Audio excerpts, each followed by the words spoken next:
Pernahkah mendengar istilah Malacca Dilema? Ada yang tahu, ada yang tidak tentunya. Oke, nggak apa-apa. Saya akan memulai video ini sesuai dengan janji saya untuk mengingatkan tentang Malacca Dilema atau Selat Malaka pentingnya bagi Cina. Setelah pemimpin besar Cina Deng Xiaoping menggaungkan reformasi ekonomi Cina, maka Cina menyadari bahwa Cina bergantung pada energi dari luar Cina. Sayangnya, Cina tidak mempunyai cukup cadangan energi nasional, baik itu berupa BBM, batu bara, uranium nuklir yang saat ini dapatnya dari Mongol, dan 85% harus diambil dari luar Cina. Mulailah mereka membangun strategi tentang minyak, gas batu bara, dan sumber energi lain, termasuk uranium. Gas dari Myanmar dan Pakistan ditarik namun tidak bisa dipipakan melalui sisi timur Cina, hanya sebagian barat Cina dan tengah yang saat ini banyak penduduknya. Sebagai catatan, 70% penduduk Cina berlokasi di sisi timur Cina, ke arah utara dan selatan. Semua daerah industri di tepi pantai pelabuhannya sisi timur. Karena itu infrastruktur yang dibangun semua di sisi timur dan semua menyambung wilayah industri. Semuanya jalanan, kereta api, pelabuhan laut, semua di sisi timur adalah untuk penunjang industri dan niaga. Mereka meniru Amerika tahun 40-an dan tahun 60-an. 20 tahun Amerika membangun criss-cross, jalan bebas hambatan di seluruh Amerika dan kereta api. Dan itu adalah semua menyambung jalan industri dan kebutuhan logistik. Itu yang terlebih dulu, bukan untuk kebutuhan kendaraan pribadi. Itu adalah strategi Cina dan itu adalah strategi Amerika.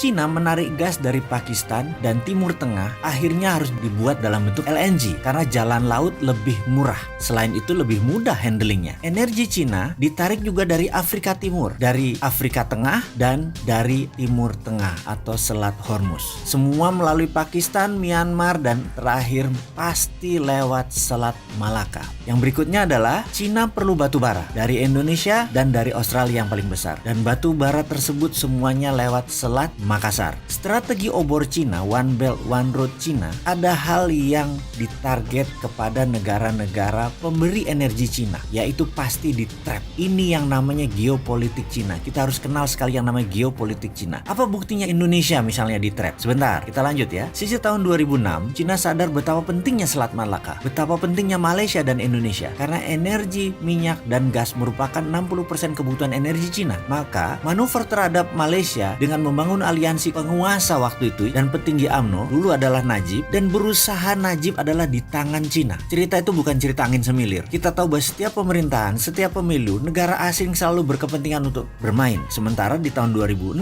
Indonesia itu masih American boy banget. Cina tetap pintar. Dia merangsek perlahan dan Cina dapat batu bara gede-gedean di zaman waktu itu. Oke, sejauh ini kita mulai mendapatkan beberapa buah fakta. Fakta pertama, pentingnya Selat Malaka bagi Cina. Fakta kedua adalah pentingnya batu bara Indonesia untuk Cina. Sekarang kita mengandaikan, kalau Anda adalah Xi Jinping, Presiden Cina saat ini, apakah Anda tidak akan mencoba mengendalikan Indonesia dan Malaysia? Jawabannya adalah harus. Sekarang kalau kita jadi Indonesia, apa manfaat yang Indonesia dapat dari Cina saat ini? Rasanya berat sebelah. Cina dapat lebih banyak manfaatnya. Cina dapat Selat Malaka, Cina dapat batu bara, surplus perdagangan Cina lebih besar, kita impor semuanya dari Cina. Secara dagang kita tekor, secara pemanfaatan lahan kita tekor, secara sumber daya alam kita tekor. Belum lagi strategi pinjaman Cina. Bayangkan, kita secara fisik meminjam uang proyek dari Cina. Begitu pinjamannya selesai, proyeknya terdepresiasi bahkan nilainya jadi nol. Jadi apa yang kita dapat? Gak ada dapat apa-apa. Kemudian kita bisa melihat bahwa kalau kita protes ke Cina, mereka tidak boleh lewat Selat Malaka, mereka muter lewat Papua